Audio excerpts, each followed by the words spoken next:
With today being Jackie Robinson Day, USA Today Sports posted some interesting stats showing the lack of African-American representation in Major League Baseball. The stats show that only 8% of MLB players are African-American and only 3.1% are pitchers, just 14 pitchers, and only 7 starters are African-American. This is unbelievable. One of those pitchers is the Rays' Chris Archer, who had this to say on this subject. People don't really view athleticism transcending onto the pitcher's mound as you would an outfielder or a shortstop. You just don't think of it as an athletic thing to do. It's really the last choice of parents. Jared, why do you think there's so few African-American pitchers in Major League Baseball right now? This is a great question. It took me a while really to think about it. First thing comes to mind when it comes to the black community, it's not the cool thing. When it comes to, you see Kobe in '62, you see Cam Newton in how he's portrayed. I would say this also, basketball now is a year-round sport. So AAU basketball is so big, it goes to the summer, so the conflict of interest when going in, you have a baseball game, basketball game, so that. Second thing that I would say when it comes to this is the financial game. When it comes to financially, obviously baseball in the long term makes a lot of money, but when you come a #1 pick in basketball, 18, 19 years old, you get the guarantee money right away. You get the endorsement deals. Obviously, football, they have their money when it comes slated from 1 to 30. In baseball, you could be the #1 pick, and you still might not even make it to the major leagues. You got to go to, single A, double A, triple A. And then the last thing I thought about was growing up is playing. What did you play growing up? You buy a basketball, you can go to the gym and play. Football, you had your boys, you play 4-on-4 with an all-time quarterback. In baseball, you have a batting cage, you have to find a catcher, you can work on your pitching, but the sandlot days growing up, I mean, they're really so far and few. Well, for me, in my era, I actually played baseball. I can remember trading the baseball cards. Now, a reason for that was, and you mentioned it, football wasn't year-round. There was no Pop Warner football when I grew up. So you just kind of, as the seasons changed, you changed as an athlete. Right. You used to say football, okay. You went basketball, okay, and then it was baseball. And soccer was like, oh, that's like, what is that? I remember soccer coming in here, it was like, oh, don't play soccer. Okay, so it's kind of funny, you go through generations of kids, but when you look at it now, I just think that when you look at football and basketball, it's really become TV. And if kids watch TV anymore, they don't watch TV, they watch their phones. Every kid got a phone. Yeah. I mean, you're going to watch highlights more of basketball or football. I mean, baseball is kind of like, it's not, when you're a young kid anymore, you don't view baseball in our community as much as you do basketball and football, because that's all you ever see. That's all we talk about. I mean, all our shows, we talk about football all year round. Yeah.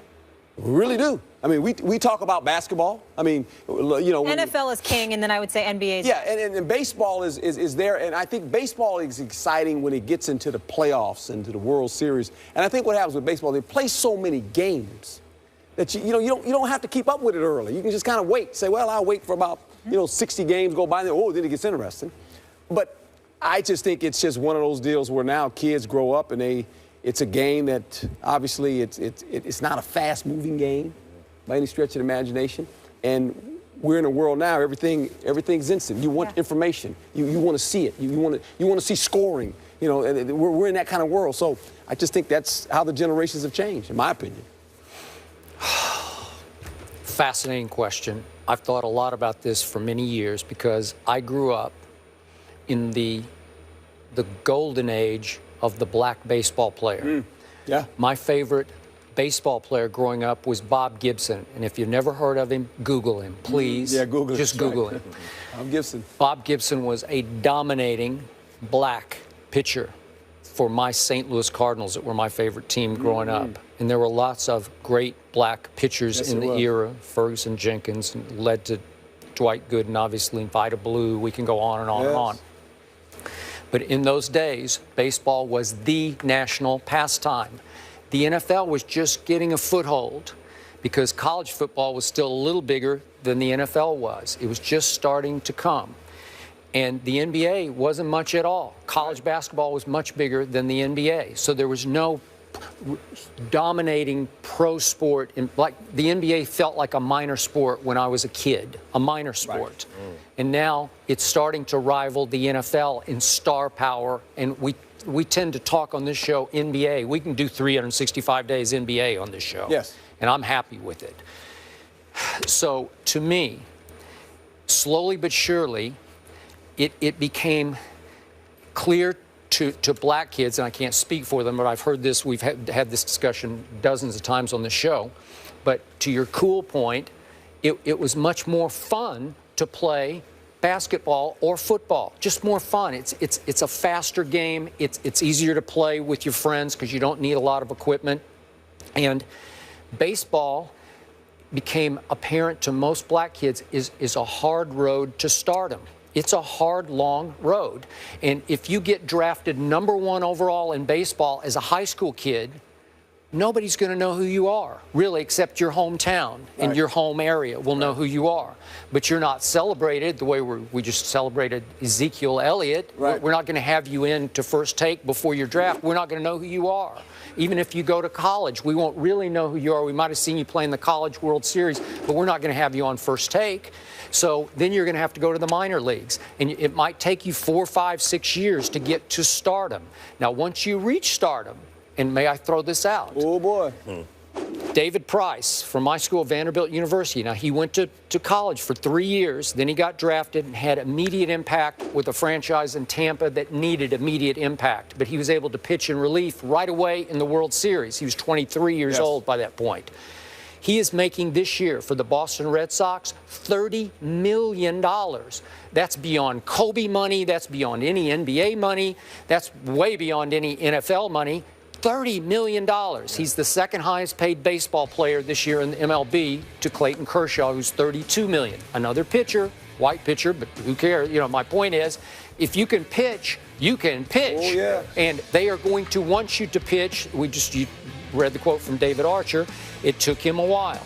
He didn't make it till he was 24 years old. He had to go through 7 years in the minor leagues. He is a stud and a star, and he's going to make a ton of money. We've seen CeCe Sabathia make a ton of money straight out of high school. He was in the big leagues at age 20. Is it rare? It's doable. And whether we've gone round and round, I want to just bring this up just for the record. We've had many of our debaters here who have suggested there is some racism operating in Major League Baseball against black players. I don't know. I just want to declare this, that it could be some underlying. We now have 3 teams in the big leagues this year with 0 black players. Right. Well, is it because they don't want black players? I find that impossible. If they can play, obviously, I would think they would want them. Is it harder for the black baseball player to come up? Fighting against the Latin players who might be cheaper to sign early on, maybe. I don't know. Yeah, the Latin players, I mean, in a lot of senses, that's their way out. And they know it. And they start when they're playing baseball when they're 8 years old. I mean, they love baseball. I mean, that's kind of their sport. Yeah, it's a culture, so that's okay. You don't have football or basketball as your way out of those cultures. That's exactly so to me, I don't know about that. I want to acknowledge it for the record, but I also want to say that I believe in the end that most black kids baseball's boring. It is. I played it when I was a kid. It's slow, man. It's tedious. Slow. And it got slower and slower. They're trying to speed it up. Yeah. But there are times when I think baseball is just dying in popularity. Right. And, you know, the thing about baseball now, if you're a pitcher, then you're in the game. But if you think about it, when young kids, most young kids can't hit. So if it's a good pitcher on the mound, you play any other position but beside catcher, you're never going to see the ball. They throw it around when you strike the guy out around the baseball. Hum, hum, baby. Okay, but it's the pitcher. It's the pitcher and the catcher. Yeah. I mean, so there lies the problem. You're standing out in the field for like 3 innings, you never get a ball. It's like, come on, I want some action. But that's why every kid growing up wanted to play shortstop or center field, because that was the action, your athleticism. And as a pitcher, I mean, you always hear about when people having surgeries, Tommy John. You always heard that you wanted to save your arm, so that's true. You never wanted to stay away from that position. Okay, but David Price is making $30 million, and he only has to perform every 5th day. So he gets 4 days off. How would you like that? You play one game and you get to sit 4, right? Play one, sit 4. Pitcher like in football is the quarterback, right? You get a good guy on the hill. You got a chance to win a lot of games. Okay, but a lot of kids might look at a pitcher as kind of a boring position because you don't get to play every day. Right, you know? Definitely. So I get it. It's not shocking to me, but the stats are shocking that we're now down to 1.8%. That's not very much. Yeah. And again, today, Jackie Robinson Day, 69 years ago, he made his Major League debut, breaking down the color barrier and transcending sports. So we honor and commemorate him today. Yes, we do. Everyone will be wearing 42, his retired jersey, right. the baseball park, so it's really special.